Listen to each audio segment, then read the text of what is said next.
I'm going to introduce Anna Dahlström, who's the author of Storytelling and Design. She's a UX designer focused on helping companies, teams, and individuals with UX and storytelling. And for 20 plus years, she's worked client side for the likes of the BBC, for startups, including her own, and with digital and marketing agencies on projects from websites and apps to bots and TV UIs. Based in Sweden, you'll find her training, coaching, mentoring, advising, and speaking at conferences such as South by Southwest, Web Summit, and UXLX, when not renovating a house or busy being a parent. Welcome, Anna. Really happy to have you here today. Thank you very much. Okay, so I'm going to talk to you guys a bit about the subject that I'm very passionate about. It's about creating orderly chaos during discovery, by using storytelling.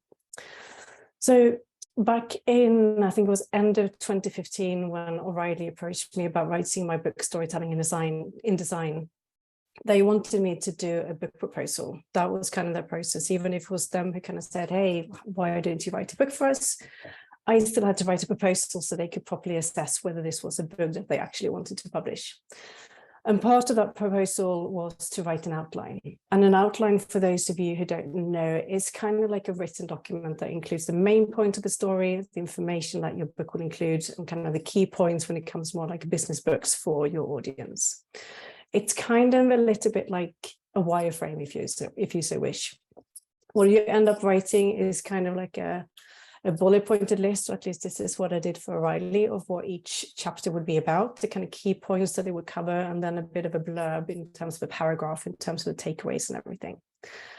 And this outline was kind of a struggle for me to write, because I hadn't started writing the book at all. It was them who'd approached me and saying, hello, we think this subject, storytelling and design, is a really good one. You know, can you come up with some content for it? And I was like, sure. I'd given lots of talks on the subjects. I sat down and tried to do this outline, and it was hard, but it was a really good exercise to go through.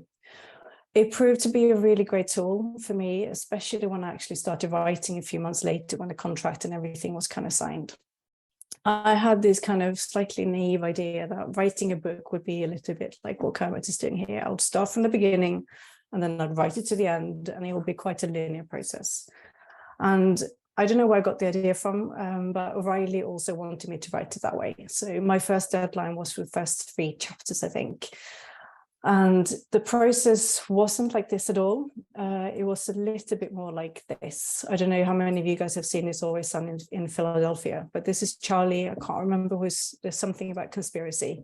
It wasn't so much that the writing process was like a conspiracy, but all of these kind of lines, everything connecting, and like so many different things. That was essentially the kind of reality of it. As I started writing one bit of the book, one bit of a chapter, I got an idea for another chapter. So I kind of jumped to the next chapter. And that was kind of a process back and forth, back and forth, back and forth. But the outline that I'd done gave me a really good kind of North Star. So at any given point, I could come back and go, okay, well, that bit should probably go in chapter whatever it was.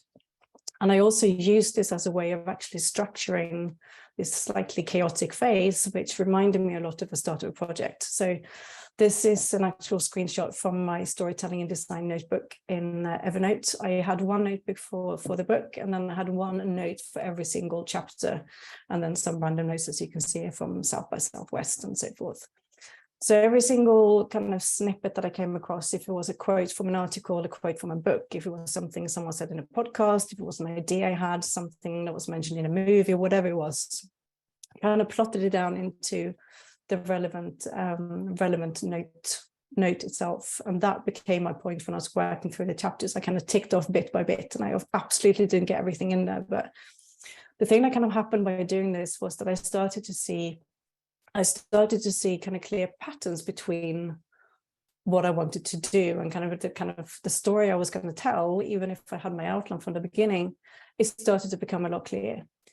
And this is very akin to what discovery sometimes becomes as well. So I don't know how many of you guys have done an actual discovery phase and how many of you can kind of resonate with this, but discovery phases can be a bit like this, a little bit less mental, hopefully, otherwise you will lose pretty much everyone. But they can be jumping from one place to another, and you're not really sure where all of the bits and pieces fit together, and it all can be quite overwhelming if you don't have a kind of clear structure to it. And Sometimes you get lost in work and you don't really have a clear way forward.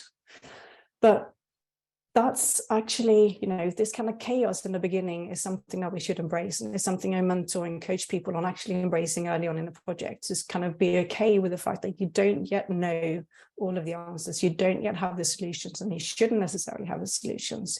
You have to figure out all the pieces of the puzzles, all the bits that are going to make up the whole kind of product story before you go in and actually start doing solutionizing it, at least in a little bit. Because when we think about it, discovery is really the point when we define what story we're going to tell whom and in what way. And today I thought I'd go through kind of 5 aspects of storytelling, or 5 aspects that we can use storytelling in different ways during discovery.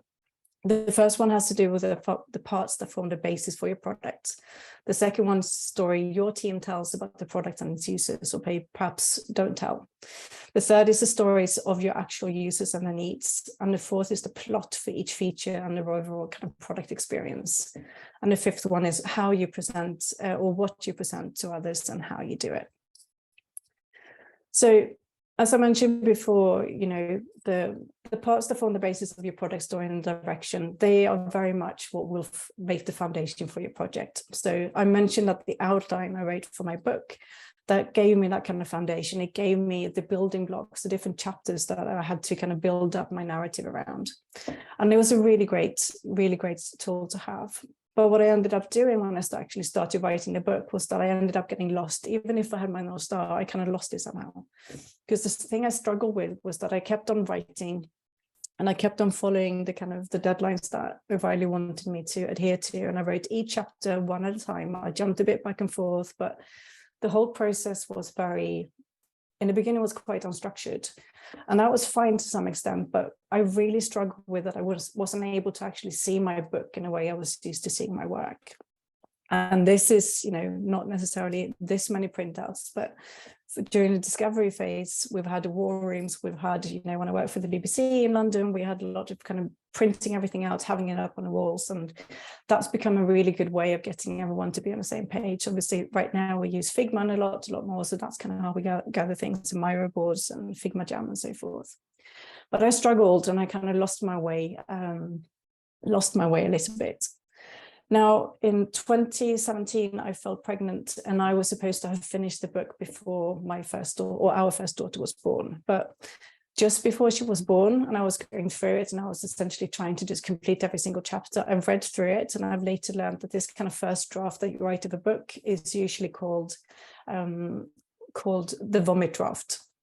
And that's for the reason that essentially becomes this way of just blurting everything out, capturing all of your ideas. And then from that point onwards, you kind of gather your thoughts a bit.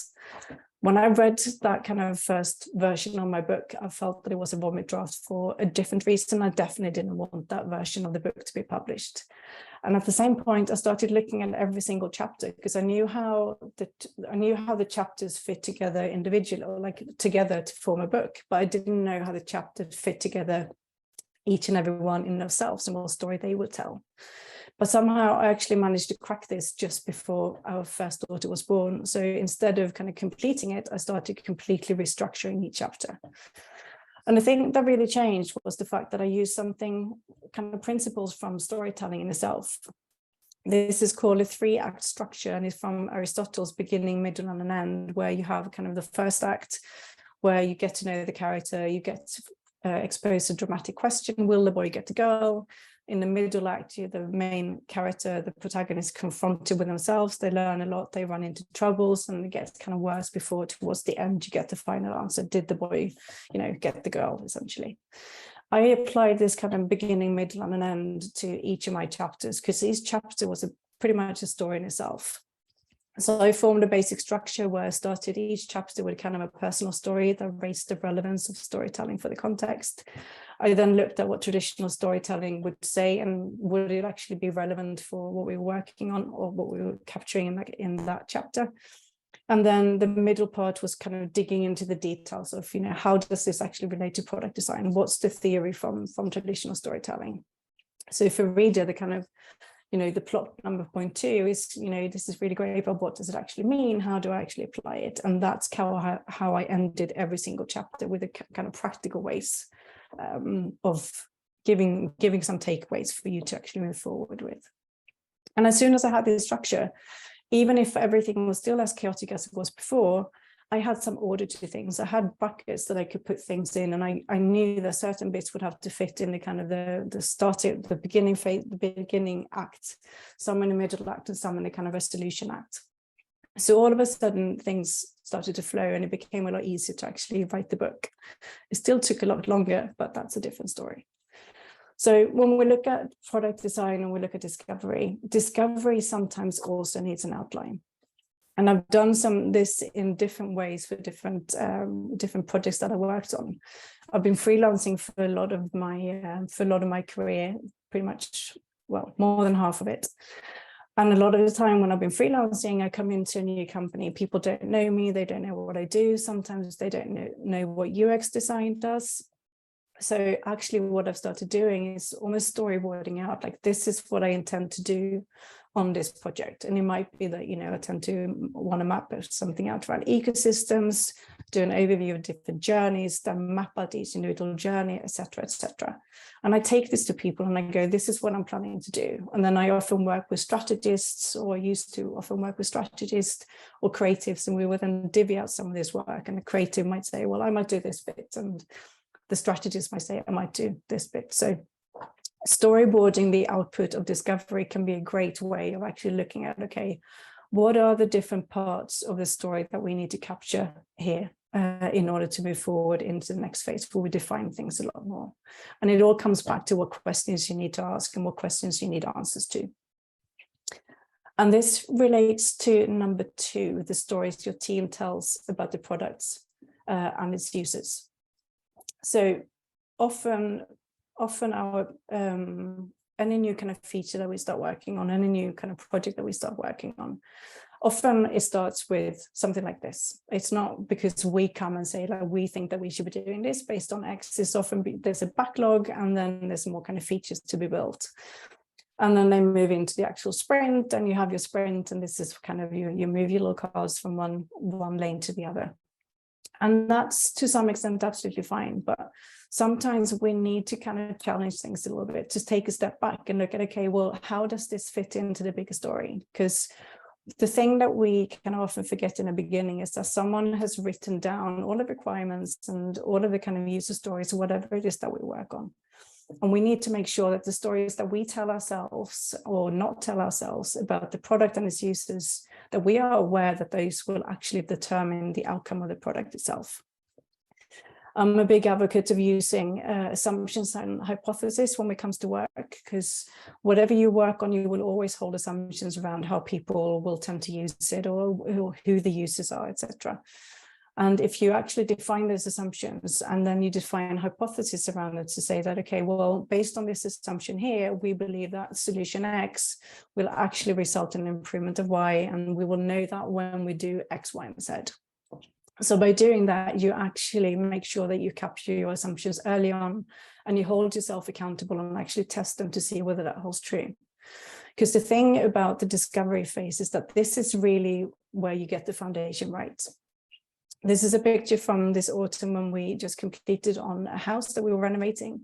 And we had big discussions with the builders because we were doing a total renovation. And we said, we believe that we could leave some old, you can't really see it here, but some old wallpaper on the walls, and we can just plaster on top of it and it'll be fine. And it will save us some time from stripping everything out.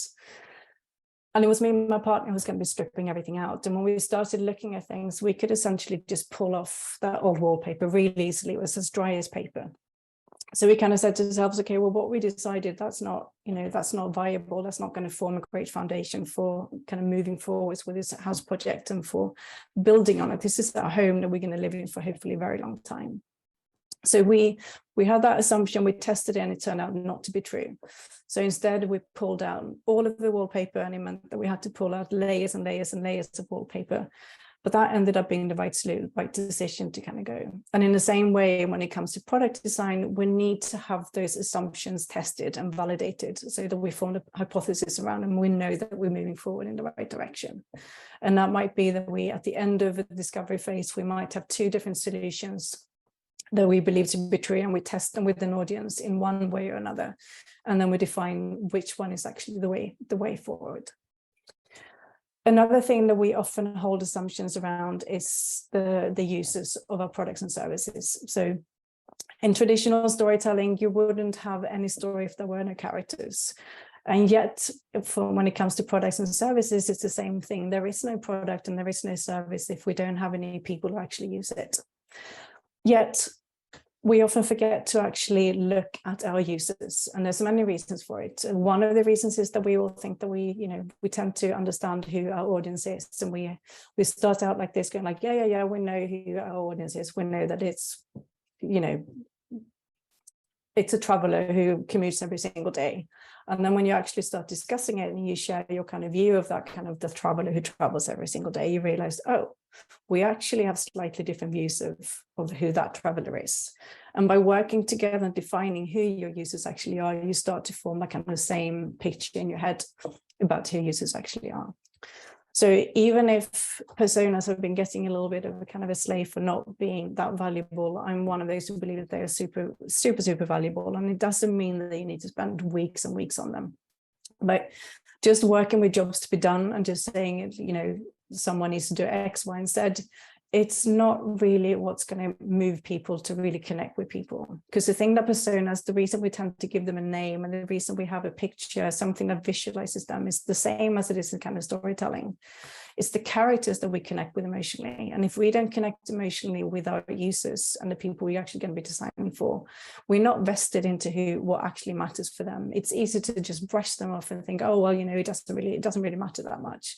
When in essence, it actually does. So in traditional storytelling, again, there's this kind of quote that says, if we want readers to have a vibrant mental image of our characters, we have to spend some time in the dark room. And sometimes writers, they kind of say that by developing your character really well, then, you can imagine them in all sorts of situations, and the story that you need to tell becomes a lot easier. And that's pretty much the same for when it comes to product design. If we know our users inside and out, we know the different scenarios, we know what matters to them, the different kind of edge cases, then we are much better equipped to actually make sure that the products or services that we build and design, they work for our users in the right way. The next part, which is also one of the key parts when it comes to traditional storytelling, is characters and is the plot. It's about actually looking at not just the feature in isolation, but looking at the feature overall. Because essentially, when it comes to storytelling, there's always going to be, if you have a movie, if you have a book, there's always going to be sub-stories in that kind of story. And it's the same when it comes to product design. We always have kind of sub-stories in product design as well. These reels that you see here, they were used in the olden days when movies were shown on reels, essentially, and they tend to hold about 10 minutes of film. And the way the stories were structured, or kind of scripts for a movie were structured, is that they tried to write them in kind of 8 sequences, where each sequence would be about 10 minutes long. So each kind of part of a story would fit on one of these reels. So you could easily switch them to a new reel, and there'll be a slight gap, but then you moved on to the next part of the story. This is something that we can take with us when it comes to product designs, because every single feature that we work on, every single sequence, essentially, that's a story in and of itself, and they can live as a story in and of itself. The feature can live on its own, but it also lives in a wider context.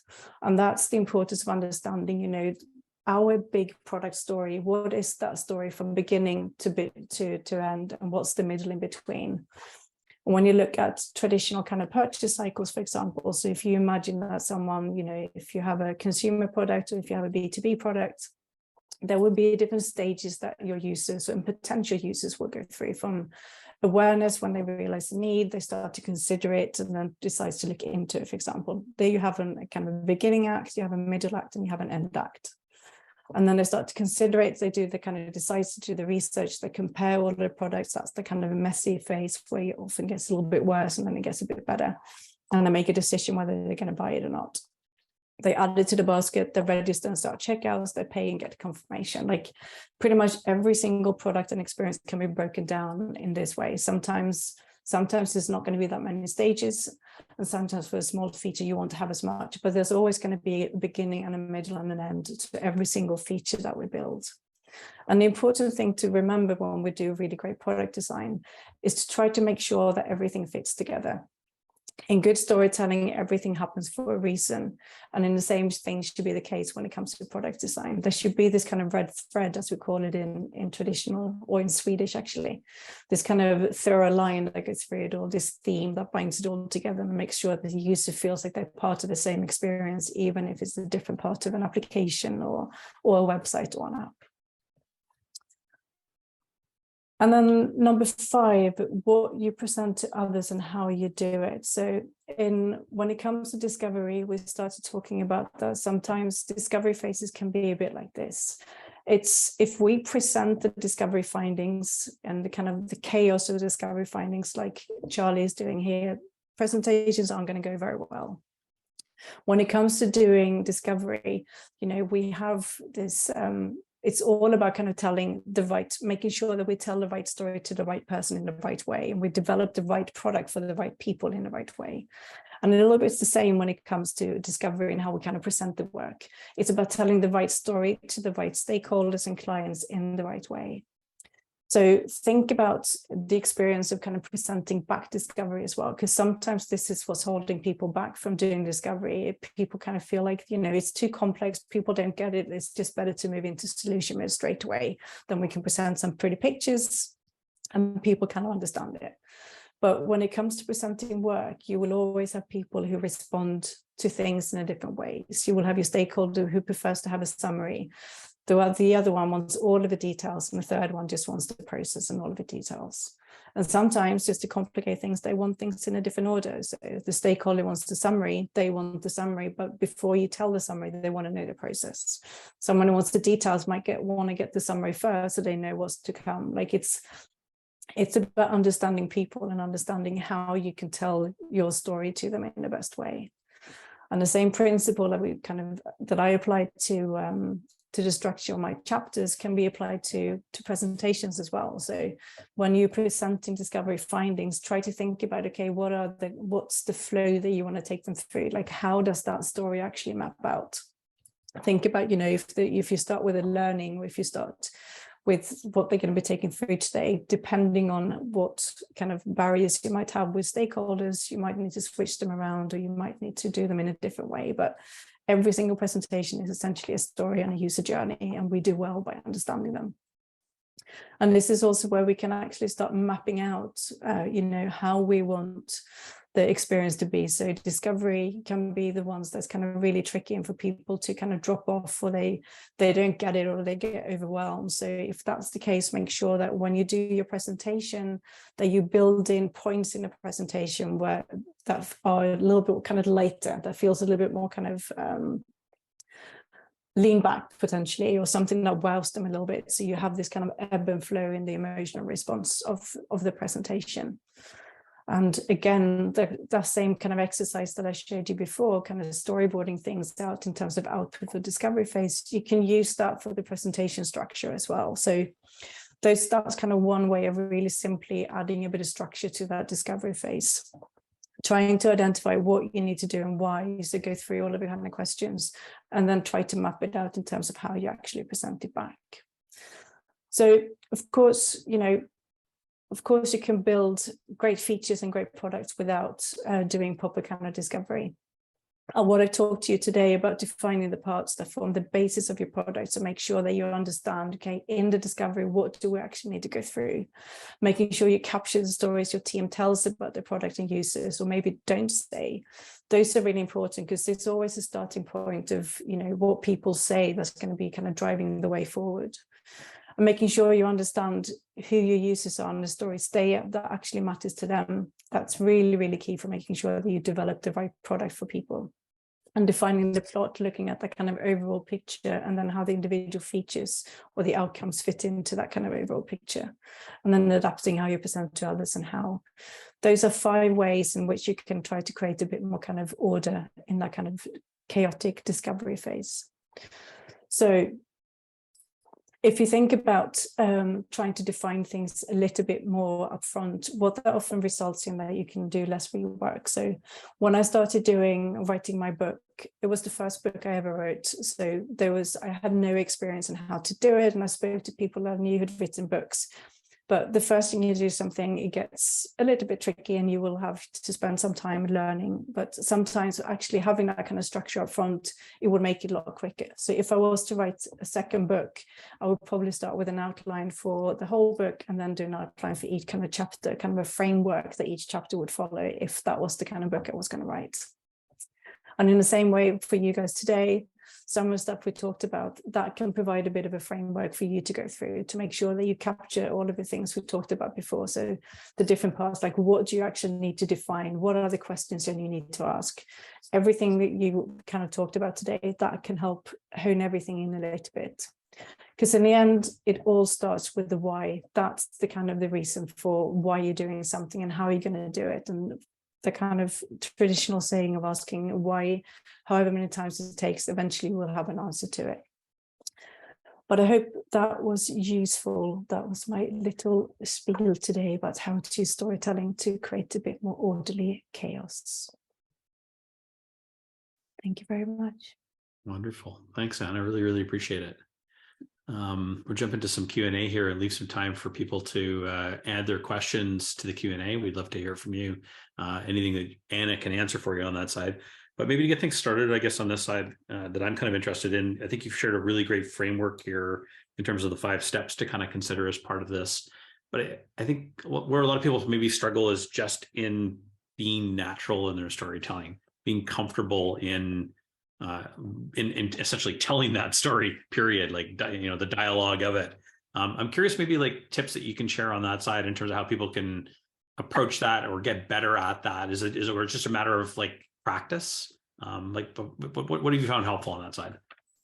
It is a matter of practice, but it's also a matter of actually knowing the story you're going to tell, because there will be, no matter how much you prepare, whatever you're going to present, there will always be events happenings, stuff that's unplanned, stuff that you can't control. There will always be, you might have a villain in terms of characters of your kind of stakeholders. You might have people who are your allies and some people who are your mentors and some people who are your kind of villains who will come in and interrupt and derail presentations. And you're like, fucking hell, I didn't get to say what I meant to say. And if you just listen, then you would know, you would get your answer. And that's always going to happen. And it's not ideal, but the more we know what story we're going to tell and like the key points that we're going to have, the more control we can take.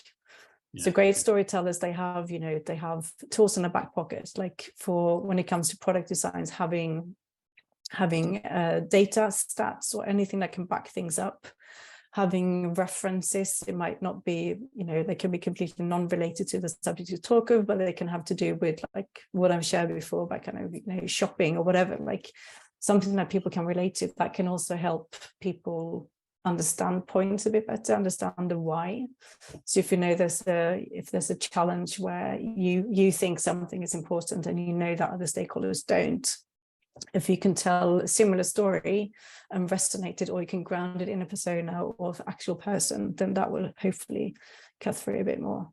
Yeah. And then having questions to ask people as well. So if you don't get the engagement you want, have some questions prepared so you can actually put the ball over to other people and get the view across. Yep, that's great. In the context of people's own discovery work and their own storytelling activities post that discovery, how would you suggest people recover from a bad story, maybe a story that hasn't worked out to the maybe the outcome they were hoping to get, or the acceptance or direction essentially they were hoping for? How do you recover from a bad story? How do you readapt and reposition and come back maybe to get that win? That can be hard, but the more you do proper discovery and the more you capture, get everyone on board and you have kickoff workshops and you involve a cross-functional team and you talk about the assumptions you have and you form these hypotheses together, the less you are alone in that kind of work. But it's a joint team effort, and this is kind of something that you work through. So I'm a great believer that discovery should be cross-functional, and you should have someone ideally from the development team who's going to be involved towards the end, even if it's not the person who's going to be coding it, it's someone who's going to be leading it or kind of be involved so they know a little bit. Yeah. So if you have people involved early on, then you as a team define things and you as a team agree that this is what we're going to be testing and this is how we're going to know. And if you don't know, then, make sure you have that kind of review phase at the end, and you iterate on it, and you do your retros and find out what didn't work, and then try to improve more. But the point of discovery is also to kind of do a little bit less work until you define what solutions you want to test, and try to test early, so you come to a kind of a validated solution quicker. A lot of the time people spend a lot of time when they do discovery on defining the problem, but sometimes it's actually more about kind of validating the problem and then spending the majority of the time on validating the solutions. Yeah, that makes sense. That makes really good sense. One question here from the audience. What are some of the common differences you've seen between the stories that the team tells about a product and its features compared to those that users tell about maybe the product and its features? In the very general answer I would say to that is that the stories we tell are more simple and less colorful than those of users. So I did some observations 2 weeks ago, actually, and you realized in what I work, you realize there's a lot of like actual implications on people's lives. So it's not just the fact that, I work with a travel system right now, but it's not just the fact that, you have to refund a ticket. It's the fact that you refund a ticket and people don't have money enough to buy a new ticket until they've been refunded. Like, you need to understand those nuances to make sure that you define a good experience for people. And you need to have those actual stories that you can ground things in. Yeah, totally understandable. I don't know if there's any other questions here coming in. I'll just kind of hold off for a minute here in case anybody does have anything else they want to add. I think maybe if you had to approach the context of storytelling in maybe an environment that's maybe a little bit more hostile. I know, like, sometimes, just people doing discovery essentially are maybe there's a group of people that aren't believers essentially that discovery needs to happen, that this is all a waste of time and money. Let's just get to the solution, start delivering. But what are some of the tactics you might deploy essentially in that environment to, get people on side with understanding the purpose? Does that come back maybe to the storyboarding that you talked about, of like outlining the what and the why, or are there other aspects maybe you might try as part of that? Yeah, it's again coming back to understanding the stakeholders, so understanding why they are reluctant to discovery, and then trying to find whatever it is that you feel needs to happen, and then present that in a way to them so it resonates. So if you know that there isn't a clear understanding of the full picture, for example, or competitors, or whatever it might be that you don't have it, like, make sure, pull in an example and then try to present that in a way so it resonates to the stakeholder in question. We're very good at understanding, or sometimes we're very good at understanding, but the people we design for, but not so much the people we work with and the people who we're actually going to sell things into. So by understanding them and understanding, okay, well, this guy, he cares about X metric, or metric X, then try to find something that points to that metric X and kind of relate it to that. And try to find ways of, like, well, sometimes it's brushing people's egos and kind of making sure that, you find something that will make their job easier, or, better, or give them something that they can kind of come back with. Yeah. Oh, that's good. One question here from the audience: are there software tools that help to capture the points that assist in reducing the chaos after a call? Maybe tools that aren't things like Notepad and that kind of stuff, but like, what do you find helpful on that end? I tend to use, sometimes I just scribble on paper, because I scribble a lot on paper. But if you want to do something more collaborative, if you prepare either in, if you have a Miro board, or I forget what it's called in Teams or in Windows, but the similar one for that one, or Figma Jam, or whatever it is, then you can just have different blocks essentially where you can capture different things. So you can have one which is your questions that you want to, if you prepare it in advance and you have points that you want to go through, and then create a bit of a workshop to work through it, or you just have it as sometimes I sneakily do, when people are very reluctant to things, I sneakily capture stuff on my own in that way. And then I kind of afterwards, I kind of order it a little bit and then present it back. So it's again about understanding the audience, because I've worked with a lot of agencies where people, they get completely overwhelmed with discovery. until they want to get to a solution really early on. So if you even try to do discovery with them, it will not work. So you have to find your own way of doing discovery and kind of getting the answers that you need. Yeah, I like that aspect that you noted there too, about like the importance of not only capturing, but also the synthesis of what you've captured and the reporting about that, to reduce some of that chaos that naturally happens afterwards, where people maybe aren't aligned or don't understand where we landed, or don't have the full picture or context, or maybe even miss the meeting for that matter and need to come in later. And again, you know, grounding things back into questions. So that's the really good one. So what are the questions you need answers to? Like, you know, who's going to be using it? How are they going to use it? What's likely scenarios? What are the goals? Like, what do we need to measure? Like all of those different things, they will, And usually if you, again, present something visual and you try to do, depends on obviously if you do that kind of work, but trying to kind of ground it back into a person and something relatable, then it makes it easy for people to resonate and understand it. Another question here, does the narrative of the story come out of the back of the chaos of discovery, or is there an element of the outline up front? It can be both. I think that's where it comes back to kind of what works best for you. I'm the kind of person who likes a little bit of structure up front, but also, you know, as I shared with the writing process, and as is often the case in discovery, it's by capturing lots of different things that sometimes you just start seeing these patterns appearing, and you kind of see like, oh, actually, that's common, and that's common, and that's kind of, we didn't expect to see that. So it's a lot of the discovery work for me is about being okay with that things are chaotic and that things aren't structured, and then just letting it be that way, because eventually it will become structured. But if you want more structure to begin with, try to do that kind of exercise and just map down, like, this is what we need to capture. So we need to capture our assumptions. We need to write some hypotheses. We need to write down who the personas are that are going to be using it. We need to capture scenarios. We need to come up with we want to do 3 different solutions that we want to validate with users, for example. And at the end of it, we want to have one solution that we move forward with in the definition phase. Like, just having that starting point. And, you know, writing down what your research questions might be, or whatever, who you need to talk to. So it's structuring what's the beginning of the discovery phase, what's the middle bit where it gets even more chaotic, and then what's the ending point where it all comes together. And then that's perfect framework. I mean, and it's great. I mean, your experience shines through so much in that, in terms of what you've done and your ability to utilize that. I think where people probably struggle a little bit is like just getting comfortable getting started. Getting them to be able to do this and to build that practice and that skill set, right?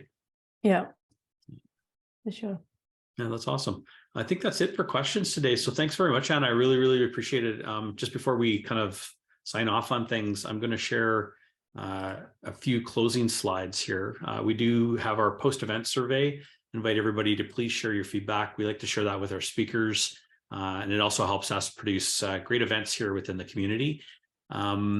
We also invite you to continue the conversation and discussion. If there's things that you want to know more about on this topic, or have a chance to ask Anna, maybe you thought of something afterwards, feel free to let us know.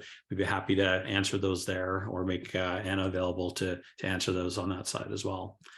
We also have lots of different community events coming up, including our roundtable and Tim Herbig coming up next week, followed by Indy Young, Timothy Grimer, and many other speakers all the way through April right now, currently booked. Please take a time if you want to get involved.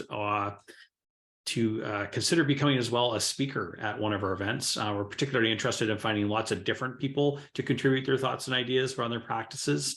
And you can find our article about that within our community by searching for the word speak. We've also got a couple of great programs running, our Maker Mentor program. So we've got evergreen mentoring, peer and mentee-based mentoring. We've also got our Product Makers Book Club that's doing quite well on this side. We've got some interesting reads going on right now with Roman Pilcher's Strategize. And with that, thanks everybody again for joining us. And thank you, Anna, very much for everything today. Really, really appreciate it. Thank you for having me.